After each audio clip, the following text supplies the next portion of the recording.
illustrious, and just roll a thing.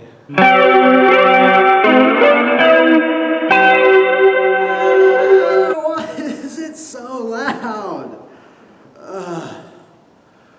You guys, I gotta make a confession. I had a really sinful Saturday, and I'm feeling really penitent right now, so I'm gonna make this a really quick one, okay? What book were we on? Samuel? Samuel, all right. For today's lesson, we're gonna look at one of my favorite chapters in the story. Chapter 25 of the book of Samuel. Spoiler warning, Samuel dies. So, to start the chapter, Samuel dies. But that's not really important. What matters is that David's a new head honcho of Israel. Meanwhile, in a different part of Israel, in the land of Carmel, there's a guy named Nabal, who's a very successful and wealthy sheep herder, who's also a jackass. And he's got a wife named Abigail, who's very beautiful and is described as being a woman of good understanding. So David hears about this guy Nabal, and he sends a few of his men out, and he gives them instructions to say, "Tell Nabal I said, peace on you, peace on your house, peace on all your doings. I'm really glad that your sheep shearing is working out pretty well for you. It looks like you got a good operation going here. It'd be a shame if something bad were to happen to it. Tell you what, I'm having a good day. You give my men whatever you got on you, and I'll make sure you got nothing to worry about for the rest of your business." And so David's men went over to Nabal while he was shearing his sheep, and they told him what David told them to tell them. And Nabal said, "Who? Who is David? I don't know David. I don't know you. There's a lot of people out here who are servants who are just pretending to be working for their master. Why should I believe you? You're total strangers. You want me to give you everything I got today? I don't know you from Adam. You want me to give you all my bread and water and sheep that I've sheared? Get out of here." So David's men came back to him and told him what Nabal said. And David got really pissed off.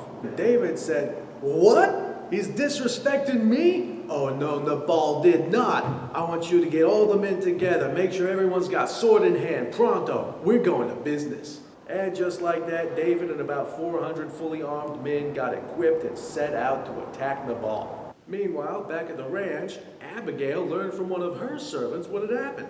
That apparently a group of men who said they were representatives of some rich and powerful king came by and tried to get some money from her husband.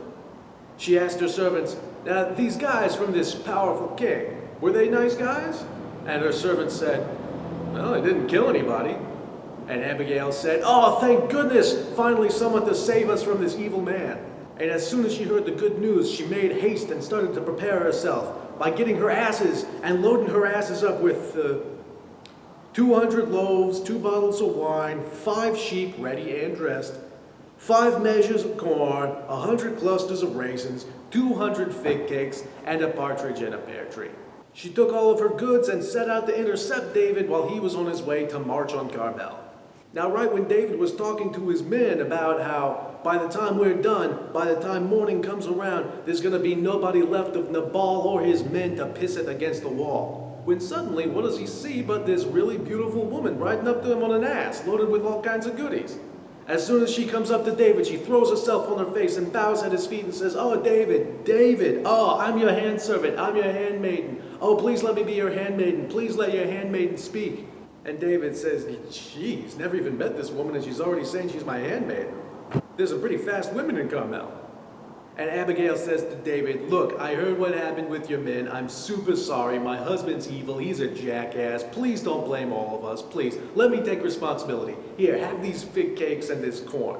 Look, tell you what, if you just take these goods and let me handle this, I'll take care of everything and I'll sort it all out. You'll get whatever you need, and this little problem with Nabal will take care of itself. Trust me." And David says to her, "Blessings be the Lord, and blessings on the Lord for sending you to me, and blessings on you, and blessings on your advice for saving me the trouble of having to clean blood off of my sword.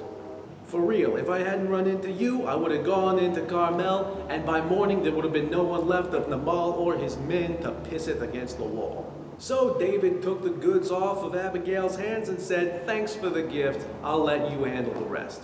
And so Abigail went home to Nabal, who was none the wiser and had no idea what had happened, but decided to throw a feast with drinking and roasting and plenty of bread and wine for everybody. And Nabal had a wonderful time getting plastered and being totally oblivious to what his wife had been working out behind his back. And he kept up his good mood until he woke up the next morning and his wife decided to break the news that she had betrayed him and sold him out to King David. At which point his heart died within him and he became as stone. For like, give or take 10 days, until the Lord finally decided to smite Nabal and kill him. And when David had heard of the death of Nabal, he said, "Praise be to the Lord for taking care of business. Hey, go bring me Abigail. I got something special for her." So David's men went to Abigail to pick her up, and she flung herself onto her knees and onto her face, and bowing down at their feet said, "Oh, praise be. Let your handmaiden wash the feet of your servants, oh my master." Good wife material. And so Abigail jumped on her ass and rode that ass all the way over to Jerusalem, where she married David. David also married Ahinoam of Jezreel, but that's not worth talking about. Also, David's wife Michal, the daughter of King Saul, she ended up getting switched over to Phalti of Galim.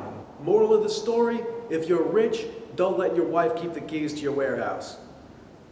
Alright guys, I think that's gonna do it for me. I'm gonna go find a wall to pisseth against. Shut up! God! Reports of tragedy are coming in from what the Pew Research Center is calling the worst case of de-pewing they've ever seen on record. There were once many pews here, but now they're all gone. Those pews were all I had! Give them back! Give them back!